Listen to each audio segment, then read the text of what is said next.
রাসূল সাল্লাল্লাহু আলাইহি সাল্লাম বললেন, গলায় তাবিজ ঝোলানো শিরক। মান তাআল্লাকা তামিমা ফাকাদ আশরাকা। কেউ যদি তাবিজ ঝোলায় তাহলে ও শিরক করলো। যে কোনো তাবিজ, যে কোনো মাদুলি, কোরআন মাজিদের আয়াত লিখে তাবিজ ঝুলালে ডবল অন্যায় হয়। কোরআন মাজিদ কারো গলায় ঝুলে পায়খানায় যাওয়ার জন্য আসেনি, গলায় ঝুলে পেশাবখানায় যাওয়ার জন্য আসেনি। যে কোনো অন্যায় করবে কোরআন মাজিদের আয়াত গলায় করে, এটা নয়। এদেশের কোরআন মাজিদের প্রথমে দেখবেন কতগুলি নকশা করা আছে, এই নকশার তাবিজ ঝুলালে এই হয়। এদেশে যারা কোরআন ছাপাচ্ছে, এরকম আকীদা যারা রাখে, এরাও মুশরিক। এই পাতাগুলি ছিঁড়ে ফেলতে হবে। এরকম কোরআন ছাপায় যারা, তাদের বিরুদ্ধে যতদূর শক্তি প্রয়োগ করা সম্ভব তা করার জন্য চেষ্টা করতে হবে। এরা জাতিকে ধ্বংস করছে, আপনাদের ধ্বংস করছে, মুসলমানকে ধ্বংস করছে এক মিথ্যা কৌশলে, শিরক করে শিরক করিয়ে। বায়সাতের পাগড়ি বেঁধে যদি কোরআন মাজিদের আয়াত দিয়ে জুব্বা পরে আল খাল্লা পরে যদি তাবিজ লিখে দেয়, তবুও তা শিরক হবে। সাবধান থাকবেন। রাসূল সাল্লাল্লাহু আলাইহি সাল্লাম বলেন, মান আতা আরফান ফাসালাহু ফাসাদাকা বিমা কালা লাম তুকবাল লাহু সালাতান 40 লাইলা। কেউ যদি কোনো গণকের কাছে যায়, তারপর গণককে কিছু জিজ্ঞাসা করে, আমার টাকা হারিয়ে গেছে দেখেন তো, বা এই জিনিস হয়েছে একটু দেখেন তো, তার বলা কথাকে যদি বিশ্বাস করে, আল্লাহর নবী বলেছেন 40 দিন তার ইবাদত কবুল হবে না, 40 দিন তার সালাত কবুল হবে না। গণকের কাছে যায় যে যারা, তারা মুশরিক। আল্লাহ রাসূল বলছেন, মান আতা আরফান ফাসালাহু।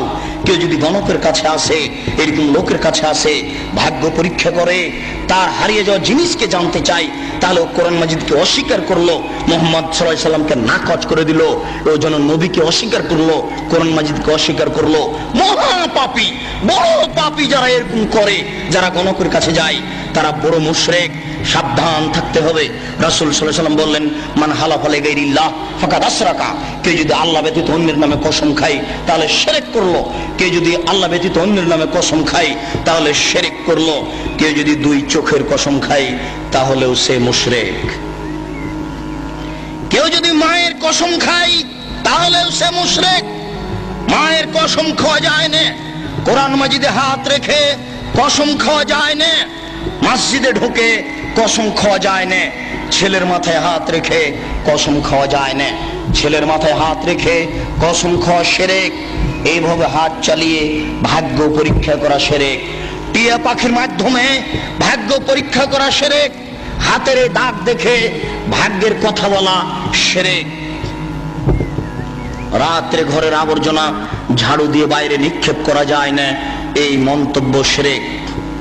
রাত্রে গাছের ফল পাড়া যায় না, এই ধারণা শিরক। রাত্রে মানুষকে বাকি দোকানের জিনিস বাকি বিক্রয় করা যায় না, দেওয়া যায় না, এই ধারণা শিরক। রাত্রে মানুষকে জিনিস কর্জ দেওয়া যায় না, এই ধারণা শিরক। সকালে সকালে দোকানের জিনিস বাকি বিক্রয় করা যায় না, এই ধারণা করা শিরক। অপবিত্র অবস্থায় ঘর ঝাড়ু দেওয়া যায় না। আপনার স্ত্রী, আপনার বৌমা অপবিত্র অবস্থায় ফরজ গোসল না করে ভাত রান্না করতে পারে না, ঘর ঝাড়ু দিতে পারে না, এইগুলি ধারণা করা শিরক। আপনার স্ত্রী, আপনার বৌমা অপবিত্র অবস্থায় ফরজ গোসল না করে সব কিছু করতে পারে, ঘর ঝাড়ু দিতে পারে, ভাত রান্না করতে পারে, ভাতের পাতিল থেকে ভাত বের করতে পারে, মানুষকে খাবার দিতে পারে, পারে না নামাজ পড়তে, সালাত আদায় করতে, পারে না কোরআন তেলাওয়াত করতে, এ ব্যতীত যা কাজ আছে সবকিছুই করতে পারে। দিনাজপুরের জনৈক হেডমাস্টার আমাকে বলছেন, আব্দুল রাজ্জাক সাহেব, একটা গোপন জিজ্ঞাসা আপনার কাছে করছি, মনে কিছু নিয়েন না। আমরা অপবিত্র অবস্থায় রাত্রে ঘুম থেকে উঠে বা বিছানা থেকে উঠে হাত রুমাল জড়াই। হাতে রুমাল জড়ানোর পরে ওই যে দরজাতে যে খিল আছে, বন্ধ করা আছে খিল, ওটা বুঝেন কি? ওই খিলটা হাতে গামছা জড়ানো অবস্থায় খুলি, কেননা এ হাত যদি কাঠের সাথে লেগে যায় তাহলে কাঠ অভিশাপ করবে। একজন হেডমাস্টারের কি আকীদা!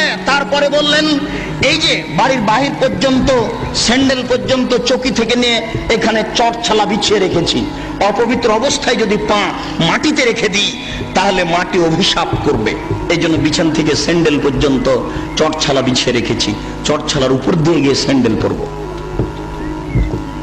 একজন মাস্টারের আকীদা এরূপ। এই দেশে এরকম আকীদা চলে। গরুকে লাথি মারা যায় না, এই ধারণা শিরক। ধানের উপর দিয়ে জুতা পায়ে দিয়ে হাঁটা যায় না, এই ধারণা শিরক। হাত থেকে গ্লাস পড়ে গেলে কুটুম্ব আসতে পারে, এই ধারণা শিরক। ঘরের উপরে কাক ডাকছে কেউ আসতে পারে, এই ধারণা শিরক। তুলসীর গাছ উঠিয়ে ফেললে বা তুলসীর গাছ ভেঙে ফেললে বা তাতে লাথি মারলে ক্ষতি হতে পারে, এই ধারণা শিরক। এমন দুনিয়াতে কাজ ও কর্ম আছে যেগুলি করলে এই হতে পারে, এই হতে পারে, এরকম নামে যত মন্তব্য আছে এইগুলি সব শিরকের অন্তর্ভুক্ত। সাবধান থাকুন। রাসূল সাল্লাল্লাহু আলাইহি সাল্লামের ভাষায় বোঝা যাচ্ছে ছবি ও মূর্তি হচ্ছে শিরকের উৎস। আল্লাহ রাসূলের কথাই বোঝা যাচ্ছে ছবি ও মূর্তি হচ্ছে শিরকের উৎস। আলী রাদিয়াল্লাহু তাআলা আনহু বলেন, রাসূল সাল্লাল্লাহু আলাইহি সাল্লাম এক বৈঠকে বললেন, আলী লা তাদু তিনসালান ইল্লা তামাস্তাহু ওয়ালা কাবরান মুসরিফান ইল্লা শাওয়াইতাহু। আলী তুমি ছাড়বে না কোনো উঁচু কবর, সবকে ভেঙে সামান করে দাও। আলী তুমি ছাড়বে না কোনো ছবি মূর্তি, সবকে ভেঙে খান খান করে দাও, চৌচির করে দাও। বাড়িতে যে নেতা নেত্রীর ছবি ঝুলে রেখেছেন, এরকম ছবিকে সম্মান করা শিরক। পিতা মাতার যে ছবি আপনি বাড়িতে ঝুলে রেখেছেন, এরকম ছবিকে সম্মান করা শিরক, ছবিকে মূল্যায়ন করা শিরক। আপনার ছেলে মেয়ের পাসপোর্ট সাইজের ছবি রেখে, আপনার ছেলে মেয়ের লেখাপড়ার জন্য, পরীক্ষা দেওয়ার জন্য পাসপোর্ট সাইজের ছবি রেখে বাড়িতে যত ছবি আছে অ্যালবামের সমস্ত ছবির মুখের উপরে লাথি মেরে সবকে ছিঁড়ে চৌচির করে দিতে হবে, পানিতে আগুনে পুড়িয়ে দিতে হবে, পানিতে ফেলে দিতে হবে। একে মূল্যায়ন করা যাবে না। 1971 সাল থেকে নিয়ে আজ পর্যন্ত দেশের মাটিতে যত মূর্তি তৈরি করা হয়েছে, সমস্ত মূর্তিকে ভেঙে খান খান করে দিতে হবে, চৌচির করতে হবে। আপনি না পারলে আপনার ছেলে করবে, আপনার ছেলে না পারলে তার ছেলে করবে। কেউ যদি ভাঙতে না পারে, তাহলে যেদিন ঈসা আলাইহিস সালাম আসবেন, সেদিন এদেশের ছবি মূর্তিকে লাথি মেরে ভেঙে চৌচির করে দিবেন। সেদিন কোনো মায়ের বেটা ঠেকাতে পারবে না। কেন? আল্লাহ রাসূল বলেছেন, ইয়াদখুলুল ইসলাম ফি কুল্লি বাইতি মাদারিন ওয়া বারিন ওয়া ইজ্জি আজিজিন ওয়া জুল্লি জালালিন। প্রত্যেক ইটের বাড়িতে ইসলাম প্রবেশ করবে, প্রত্যেক খড়ের বাড়িতে ইসলাম প্রবেশ করবে, শহরের বাড়িতে ইসলাম প্রবেশ করবে, গ্রামের বাড়িতে ইসলাম প্রবেশ করবে। সম্মান সহকারে, না অপমান সহকারে। সবাই যদি ইসলাম মেনে নেয় তাহলে মর্যাদার হানি হবে না, আর যদি ইসলাম না মানে তাহলে পিটিয়ে ইসলাম গ্রহণ করতে বাধ্য করা হবে, ব্যক্তিকেই পিটিয়ে বাধ্য করা হবে। তাহলে ছবি মূর্তিকে সে সম্মান দেবে কি করে? ছবি মূর্তিকে সম্মান করা শিরক, মূল্যায়ন করা শিরক। আজ এখান থেকে উঠে বাড়িতে ঢুকে শোকে যে যত পুতুল আছে, যত ছবি মূর্তি আছে, আপনার আমেরিকা থেকে আনা যদি সোনার হরিণ হয়, তবু লাথি মেরে ভেঙে চৌচির করতে হবে। ওকে মূল্যায়ন করা যাবে না। ছবি মূর্তিকে মূল্যায়ন করা শিরক। জন্মদিবস পালন করা শিরক, মৃত্যু দিবস পালন করা শিরক, 16 ডিসেম্বর পালন করা শিরক, 21শে ফেব্রুয়ারি পালন করা শিরক, 26শে মার্চ পালন করা শিরক, পহেলা বৈশাখ পালন করা শিরক, কবরে ফুল চড়ানো শিরক, শহীদ মিনারে ফুল চড়ানো শিরক। 21শে ফেব্রুয়ারি যদি সারা বাংলাদেশের নারী পুরুষ পায়ের জুতা খুলে হাতে ফুল নিয়ে বরকতের কবরে দেয়, শহীদ মিনারে দেয়, তাহলে কি তারা বরকতের 1 পয়সা উপকার করতে পারবে? পারবে না। এই জন্য এরকম জাতিকে আমরা শিক্ষিত জাতি বলি না, এরকম হেডমাস্টারকে আমরা শিক্ষিত বলি না। এরকম জাতির, এরকম হেডমাস্টারের নিপাত হোক, এটাই আমরা চাই। যার দ্বারা জাতি উপকৃত হতে পারে না, যে শিক্ষিত সমাজের দ্বারা জাতি কবরে যায়, জাতির পরকাল হারায়, ওরকম শিক্ষিত সমাজ আমরা চাই না। আমরা চাই শিরক বিদআত মুক্ত সমাজ। যে শিরক বিদআত মুক্ত সমাজে আল্লাহকে সন্তুষ্ট করতে পারবো।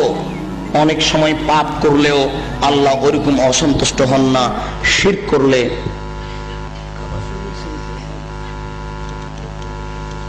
কাবা শরীফে যদি শিরক থাকে তবুও শিরক, কাবা শরীফে যদি ছবি থাকে তবুও শিরক।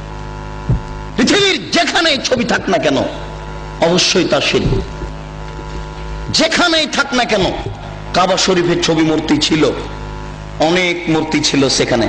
হবল নামে একটা মূর্তি ছিল কাবা শরীফের ঘরের পাশে, হবল, সেটাই বেশি মূল্যায়ন কর। সেই হবল মূর্তির পাশে ছিল একটা পাতিল, সেই পাতিলে ছিল 3টা খড়ি, অর্ধ হাত হোক আর 1 হাত হোক 3টে খড়ি ছিল। একটা খড়ির গায়ে লেখা ছিল ইফাল, করো, আর একটা খড়ির গায়ে লেখা ছিল লাতাফাল, করো না, আর একটা খড়ির গায়ে লেখা ছিল মোহমাল, কিছুই না।